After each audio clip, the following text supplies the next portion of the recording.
आज की तारीख में देश का छात्र सड़क पर है, हाथों में तख्तियां हैं, आंखों में आंसू नहीं आग है। वो आग जो न्याय के लिए जलाई गई है, उस सिस्टम के खिलाफ जो सालों से युवाओं का सपना कुचलता चला रहा है।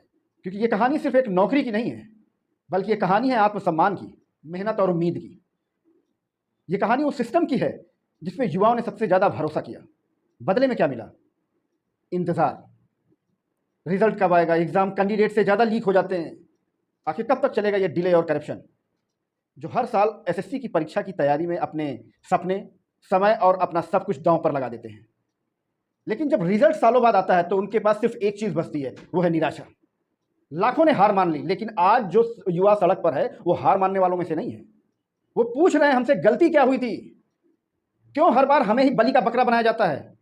हमारा कसूर सिर्फ इतना है कि हम मेहनत करते हैं। आज का युवा जाग चुका है, उसे अब कोई साइलेंट मोड में नहीं डाल सकता। ये आंदोलन सिर्फ एसएससी के खिलाफ नहीं है, ये एक नए सिस्टम की मांग है जहां पर ट्रांसपेरेंसी हो, ईमानदारी हो, समय पर न्याय हो। अगर आज आपने आवाज नहीं उठाई तो कल को यही सिस्टम आपके बच्चों के भविष्य पे भी ताला लगा देगा। अब वक्त है एकजुट होने का, सवाल पूछने का, इस सिस्टम को कुछ चेंज करने का। क्योंकि जब युवा खड़ा होता है ना, तो सत्ता को झुकना ही पड़ता है। ये आंदोलन नहीं, इंकलाब है। क्योंकि जो गलत है वो गलत है, फिर चाहे कोई भी हो। मतलब राजस्थान का रहने वाला बच्चा, उसको एग्जाम सेंटर मिलता है अंडमान निकोबार, जहां 3 दिन लगते हैं जाने में, और वहां पहुंचने के बाद भी पता चलता है कि आपका एग्जाम कैंसिल कर दिया गया है। आखिर किसी ने तो ये पूरा प्रोग्राम सेट किया होगा ना, किसी ने तो ये सिस्टम को बनाया होगा। तो सरकार को चाहिए इस पर सख्त से सख्त कड़ी कार्रवाई की जाए, और जो जो भी दोषी है, XYZ कोई भी हो, कर्मचारी से लेकर अधिकारी हो, चाहे कोई भी हो, सबके ऊपर कानूनी रूप से कड़ी कार्रवाई होनी चाहिए।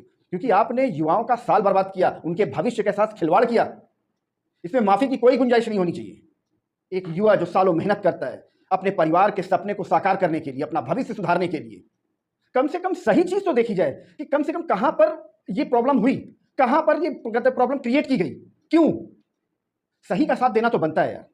अरे ये युवा कुछ नहीं मांग रहा आपसे भाई, ये सिर्फ मांग रहा है अपनी मेहनत का फल, वो भी सही तरीके से। इसलिए हमेशा कहता हूं, कुछ करो या ना करो, लेकिन सही के साथ जरूर खड़े होना। अरे नहीं कुछ कर सकते तो कम से कम सही के साथ खड़े तो हो सकते हो। और हाँ, मैं उन युवाओं से भी कहना चाहता हूं जो सिर्फ रोजगार का मतलब सिर्फ और सिर्फ सरकारी नौकरी को समझते हैं।